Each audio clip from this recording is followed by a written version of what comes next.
Други органайзер, който абсолютно не ви препоръчвам да използвате, това е от този тип.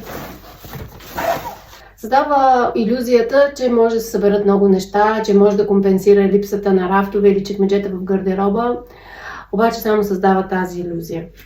За съхранение на дрехи абсолютно категорично не го препоръчвам, защото пак пространството тук не е много подходящо да се задържат дрехи, да се организират.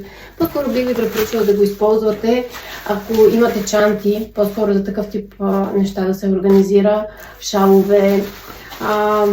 И то, ако го държите, ако го използвате за гардероба, нека да е за гардероба, който ви е в коридора, където държите, примерно, могат тук да се сложат неща за почистване на обувки, стелки, въобще шапки, шалове за аксесуари, отколкото за органайзер в гардероб, в който държите дрехи.